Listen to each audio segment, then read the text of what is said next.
السلام علیکم ورحمۃ اللہ وبرکاتہ۔ الحمدللہ رب العالمین والعاقبۃ للمتقین والصلاۃ والسلام علی سید الانبیاء وافضل المرسلین الطیبین الطاہرین واصحابہ الاکرمین افضلین اجمعین، اما بعد اعوذ باللہ من الشیطان الرجیم، بسم اللہ الرحمن الرحیم۔ هو الاول والآخر والظاہر والباطن وهو بكل شیء علیم، صدق اللہ مولانا العظیم وصدق رسوله النبی الکریم ونحن على ذلك لمن الشاہدین والشاکرین والحمد للہ رب العالمین۔ نگاہ عشق و مستی میں وہی اول وہی آخر، نگاہ عشق و مستی میں وہی اول وہی آخر، وہی قرآن وہی فرقان وہی یاسین وہی طٰہٰ، پس وہ نور پاک رب العالمین پیدا ہوئے، مبدأ کونین ختم المرسلین پیدا ہوئے، جان عالم قبل اہل یقین پیدا ہوئے، شکر عزت رحمت للعالمین پیدا ہوئے، شکر عزت رحمت للعالمین پیدا ہوئے۔ معزز سامعین کرام، بزرگوں، اللہ رب العالمین کے پیارے پیارے بندوں، پیارے کریم مصطفیٰ جان رحمت صلی اللہ تعالیٰ علیہ وسلم کے پیارے غلاموں، تمام تعریفیں اللہ تبارک و تعالیٰ ہی کے لیے ہے، جس نے ہمیں انسان اور اشرف بنا کر خیر امت نے پیدا ہونے کا شرف عطا فرمایا۔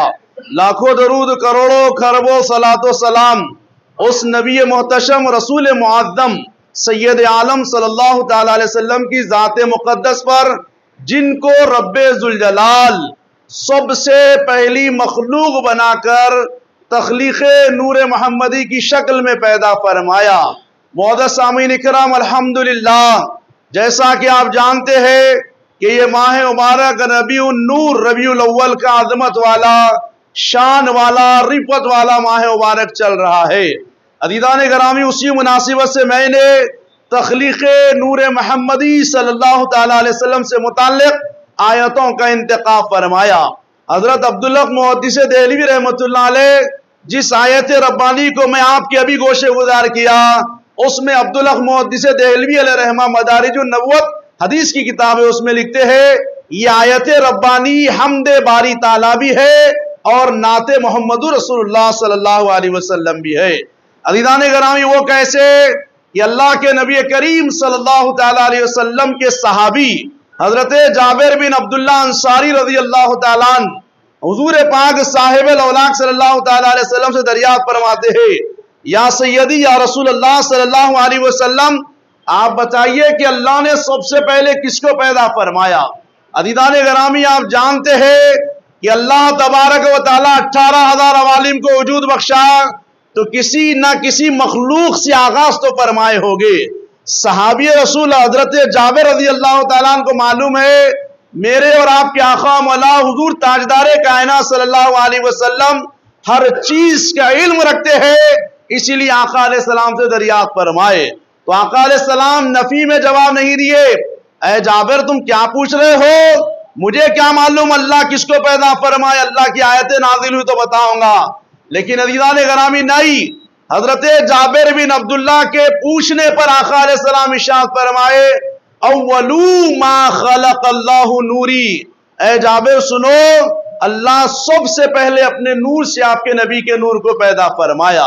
عزیزان گرامی، محدثین کرام ارشاد فرماتے ہیں کہ اللہ تبارک و تعالیٰ کہ نبی کریم علیہ السلام دوسری حدیث شریف میں ارشاد فرماتے، جابر، اس وقت اللہ نے میرے نور کو پیدا فرمایا جس وقت نہ کرسی تھی، نہ عرش تھا، نہ فرش تھا، نہ جنت، نہ جہنم، نہ فرشتے، نہ انسان، نہ ملائکہ، کوئی مخلوق نہیں تھی، اللہ اکیلے تھے۔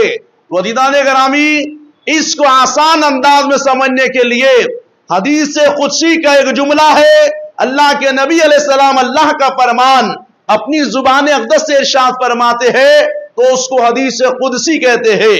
حدیث قدسی میں آقا علیہ السلام فرمائے، کنتو کنزن مخفین، اللہ ایک چھپا ہوا خزانہ تھا، اللہ چاہے کہ میں ظاہر ہوں، اللہ چاہے کہ میں پہچانا جاؤں، اللہ چاہے کہ ایک ایسی زبان وجود میں آ جائے جو مجھے رحمان، رب، مالک، خالق، حی، قیوم، ذوالجلال والاکرام کہہ کے آواز دے۔ تو اللہ سب سے پہلے اپنے نور کی شعاؤں سے، اپنے نور کے پرتوں سے نور محمدی صلی اللہ علیہ وسلم کو پیدا فرمائے۔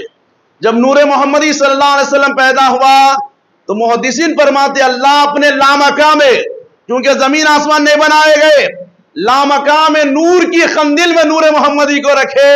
تو جس مقصد کے لیے پیدا کیا گیا تھا نور محمدی اللہ کے نبی علیہ السلام فرماتے میں کئی ہزاروں سال تک اللہ کے صفات جلالیہ صفات جمالیہ کا ورد کرتا رہا۔ اللہ کئی ہزاروں سال تک اللہ کی تسبیح بیان کرتا رہا۔ رحمان رحمان، رحیم رحیم، کریم کریم، جبار قہار ستار، جتنے اللہ کے 299 یا 1000 کے قریب صفتی نام ہے وہ ناموں کا ورد کرتا رہا۔ اس کے بعد اللہ تبارک و تعالیٰ مجھے پہلی مخلوق بنانے کی وجہ سے حضرت عبداللہ شاہ صاحب قبلہ علیہ رحمہ میلاد نامے میں رقم ترازے لکھتے ہیں کہ نور محمدی شکرانے کے طور پہ 2 رکعت نفل نماز ادا فرمائے۔ آقا فرماتے ہیں 2000 سال تک قیام میں اللہ کی کبریائی بیان کرتا رہا، 2000 سال تک میرا نور رکوع میں رہا، اللہ کی پاکی بیان کرتا رہا، 2000 سال تک قومے میں، 2000 سال سجدے میں، پھر 2000 سال جلسے میں، پھر 2000 سال دوسرے سجدے میں اللہ کی احادیت، صمدیت، الوہیت اور اللہ تبارک و تعالیٰ کی جباریت بیان کرتا رہا۔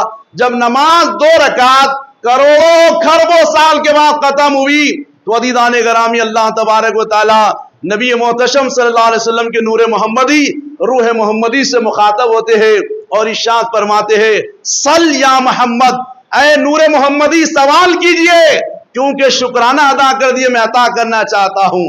تو سوال کیجئے کیونکہ شکرانہ ادا کر دیے میں عطا کرنا چاہتا ہوں۔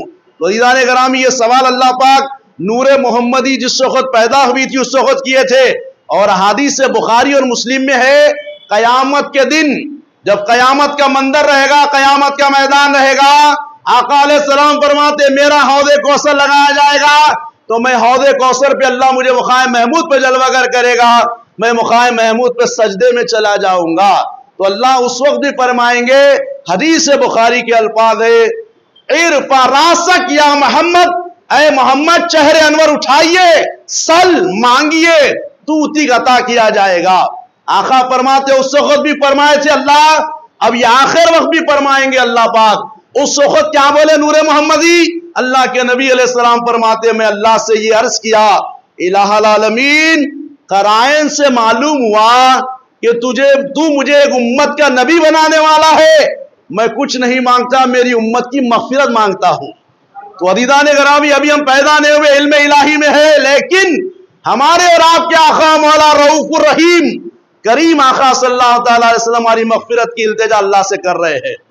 ابھی آدم علیہ السلام کا عناصر اربعہ تیار نہیں ہوا، ابھی آدم علیہ السلام پیدا نہیں ہوئے، نہ ان کی ذریت پیدا ہوئی، نہ انبیاء پیدا ہوئے، نہ فرشتے پیدا ہوئے، لیکن نور محمدی صلی اللہ علیہ وسلم ہم گناہگاروں کی مغفرت کے علم ملتجی ہو گئے اللہ کے دربار میں۔ آپ بتائیے کیا ایسے کریم آقا کی ولادت پہ خوشی نہ منائے؟ کیا ایسے کریم آقا کی آمد پر ہم خوشی کا اظہار نہ کرے؟ کیا ایسے آقا علیہ السلام بشری لبادہ اور کے دنیا میں جلوہ گر ہو گئے؟ عزیزان گرامی سارا عالم خوشیاں منا رہا تھا سوائے ابلیس کے، کیا ہم خوشیاں نہ منائے؟ عزیزان گرامی اس کے بعد کیا ہوا؟ اللہ کے نبی علیہ السلام آگے ارشاد فرماتے ہیں میرے نور محمدی سے کچھ نور اللہ نکال کے اس کی 4 تقسیم فرما کے ایک سے لوح بنائے تختی، دوسرے حصے سے قلم بنائے، تیسرے حصے سے پھر میری اللہ کی کرسی بنائے، پھر چوتھی کی 4 تقسیم کرے، جنت بنائے، فرشتے بنائے، انبیاء کی ارواح بنائے، پھر اس کے 4 کی چوتھے کی پھر 4 تقسیم کیے، ایسے ہی مومنوں کی ارواح بنائے۔ تو عزیزان گرامی گویا اللہ پاک سارے عالم کو نور محمدی کے پرتوں اور جلووں سے پیدا فرمائے۔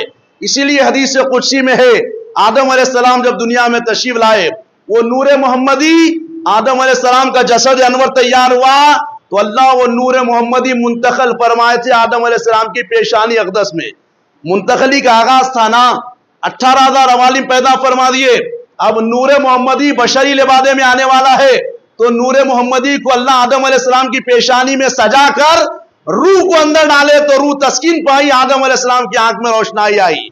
تو منتقلی کا آغاز تھا، اللہ سارے نورانی مخلوق فرشتوں کو حکم دے دیے کہ نور محمدی کی منتقلی کا آغاز ہے، تم سب سجدے تعظیمی بجا لاؤ آدم علیہ السلام کے سامنے، کیونکہ نور محمدی ان کی پیشانی میں جگمگا رہا ہے۔ تو عزیزان گرامی، آدم علیہ السلام کو کیسے معلوم ہوا نور محمدی ان کی پیشانی اقدس میں ہے؟ آدم علیہ السلام فرماتے میں جنت میں گیا، اللہ مجھے جنت میں داخلہ فرمائے، جنت میں اللہ کی پاکی بیان کرتا تھا، جب میں اپنی زبان کو روک لیتا تو ایک سریلی آواز، ایک میٹھی آواز، ایک پیاری آواز میں اللہ کی پاکی بیان ہو رہی ہے۔ میں چاروں طرف دیکھا، آواز دینے والا نہ کوئی فرشتہ ہے، نہ حور ہے، نہ غلمان ہے، پھر یہ آواز کہاں سے آ رہی ہے؟ اللہ سے عرض کیا الہ العالمین، میں تو تیری پاکی روک دیا تھا کچھ لمحے کے لیے، لیکن ایک پاکی کی آواز آ رہی ہے، وہ کون ہے یا اللہ جو تیری پاکی بیان کر رہے؟ اللہ ارشاد فرمائے، مواہب لدنیا میں امام جلال الدین سیوطی علیہ رحمہ، شفا شریف میں قاضی ایاض علیہ رحمہ بڑے تفصیل کے ساتھ احادیث لے کے آئے۔ اللہ ارشاد فرمائے کہ آدم تمہاری پیشانی میں نور محمدی ہے، وہ میری پاکی بیان کر رہا ہے۔ تو آدم علیہ السلام کی دلی خواہش ہوئی کہ نور محمدی کو دیکھے، تو اب اندازہ کریے مومنو، اب پیشانی میں جو نور ہے وہ کیسے نظر آئے گا؟ آدم علیہ السلام کا سارا جسم اللہ پاک ایک کھنکھناتی مٹی سے بنائے تھے، ایک 4 عناصر ہوا ملا کے بنائے تھے، ایسا مارے تو کھن کھن آواز آ رہی تھی جیسے مٹی کے گھڑے کو مارتے ہیں۔ تو گویا یہ جو ناخن کا جو حصہ ہے، اس طریقے سے آدم علیہ السلام کا جسد پورا تیار ہو گیا تھا۔ اللہ پاک ارشاد فرمائے، آدم اس کو دیکھنے کے لیے اپنے انگوٹھوں کو آگے بڑھاؤ۔ تو آدم علیہ السلام انگوٹھے آگے بڑھائے تو نور محمدی کے پرتو انگوٹھے میں آئینے کی شکل اختیار کر کے اس میں چمکنے لگ گئے۔ آدم علیہ السلام جیسے دیکھے اپنے شہزادے، اپنے بیٹے خاتم النبیین جو وجہ کائنات، تخلیق کائنات ہے، ان کے نور اقدس کو دیکھے تو آدم علیہ السلام کہے، یا اللہ یہ نور محمدی میرے آنکھوں کی بھی ٹھنڈک ہے۔ اللہ آدم علیہ السلام چوم کے اپنے آنکھوں سے لگاتے ہیں۔ آج دنیا پوچھتی ہے حضور کا نام آیا تو چومنا کہاں سے ثابت؟ یہاں سے ثابت ہے آدم علیہ السلام سے۔ آدم علیہ السلام جنت میں عمل کیے سو ہے، جو جنت میں جانے والے وہ عمل لے لیے، جنت سے آیا سو عمل ہے یہ۔ لوگ پریشان ہوتے حضور کا نام آیا تو اتنا کہیں کو تڑپ جاتے عاشق، اتنا کیوں حضور کا نام آیا تو چومتے، انگوٹھے لگاتے، درود کی کثرت کر دیتے۔ قرۃ عینین بک یا رسول اللہ، یا رسول اللہ ہماری آنکھوں کی ٹھنڈک ہے آپ کہتے، یہ کہاں سے لا لیے؟ یہ آدم علیہ السلام کا عمل ہے۔ اس کے بعد ابو بکر رضی اللہ تعالیٰ نے عمل کیے، آقا علیہ السلام ان کو دیکھے ایسا عمل کرتے ہوئے تو پوچھے، صحابہ پوچھے یا رسول اللہ یہ آپ کا نام آیا تو ایسا عمل کر رہے؟ آقا فرماتے یہ اور جو اس کے بعد عمل کرے گا ان سب کی میں شفاعت کراؤں گا قیامت کے دن۔ تو عزیزان گرامی، جتنے اچھائیاں ہیں اللہ پاک اپنے فضل و کرم سے سواد اعظم اہل سنت والجماعت میں جمع فرما دیے۔ ادب دیکھیے، انبیاء کا ادب، اولیاء کا ادب، صحابہ کا ادب، اہل بیت کا ادب، بزرگوں کا ادب، تعظیم، توقیر، ان کا احترام اہل سنت والجماعت کے علاوہ کوئی اور فرقے اور جماعت میں نظر نہیں آتا۔ تو عزیزان گرامی، انشاءاللہ آدم علیہ السلام کے بعد نور محمدی صلی اللہ تعالیٰ علیہ وسلم کیسے پشت در پشت، صلب در صلب منتقل ہوتے ہوئے حضرت عبداللہ رضی اللہ تعالیٰ جو حضور کے والد بزرگوار ہے، ان کے صلب اقدس میں آیا۔ انشاءاللہ ہم آئندہ ہفتہ سماعت فرمائیں گے۔ اللہ کی بارگاہ سے دعا ہے کہ الہ العالمین جو کچھ سنایا ہوں، جو کچھ سنا گیا، مولا حضور کی تعظیم والا بنا دے، حضور کا عاشق بنا دے، حضور کے نور کا احترام کرنے والا بنا دے، حضور کے شمائل کا احترام کرنے والا بنا دے، حضور کے فضائل کا احترام کرنے والا بنا دے، حضور پہ کثرت سے درود پڑھنے والا بنا دے، حضور کی تعظیم بجا لانے والا بنا دے، حضور کی توقیر کرنے والا بنا دے، حضور کے آثار کا ادب کرنے والا بنا دے، حضور کی میلاد بنانے والا بنا دے، حضور کے نام پہ لٹنے والا بنا دے، لٹانے والا بنا دے، کھلانے والا بنا دے، لنگر کی شکل میں آقا کے نام پہ تقسیم کرنے والا بنا دے، یتیم پروری کی توفیق عطا فرما دے، غریب پروری کی توفیق عطا فرما دے۔ پیارے نبی کی نالین کے تصدق میں حضور پاک علیہ السلام کی ولادت کی عظمت والے ماہ مبارک کے صدقے میں الہ العالمین فلسطینوں کی مدد فرما، غزہ کے مظلوموں کی مدد فرما، بیماروں کی مدد فرما، مفلوق الحالوں کی مدد فرما، یتیموں کی مدد فرما، بیواؤں کی مدد فرما، کاروباریوں کی مدد فرما، غریبوں کی مدد فرما، مخروضوں کی مدد فرما، جوان بہنوں کی مدد فرما، بھائیوں کی مدد فرما، جو جیلوں محروس سے مولا رہائی کے ذریعے ان کی مدد فرما۔ الہ العالمین خیر کا معاملہ فرما دے، الہ العالمین فضل فرما دے، حضور کی امت پر رحم نازل فرما، حضور کی امت پر کرم فرما دے، حضور کی امت کا بیڑا پار فرما دے، مولا ایمان کے تقاضے پورے کرنے والا بنا دے، ایمان کامل نصیب فرما دے، حضور کی سچی محبت عطا فرما، حضور کی محبت نے مرنا عطا فرما، حضور کی محبت نے جینا عطا فرما، حضور کی محبت نے محشر عطا فرما۔ الہ العالمین پنجتن پاک کے سب سے ہماری دعاؤں کو قبول فرما لے۔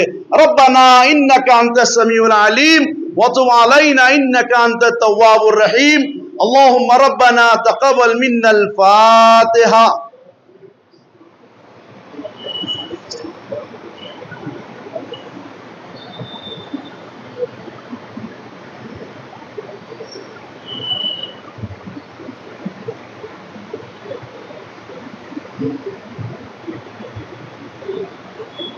وقال اللہ تبارک و تعالی فی شان عظمتی نبی الکریم رؤوف الرحیم صلی اللہ تعالی علیہ وسلم ان اللہ وملائکتہ یصلون علی النبی یا ایہا الذین آمنوا صلوا علیہ وسلموا تسلیما۔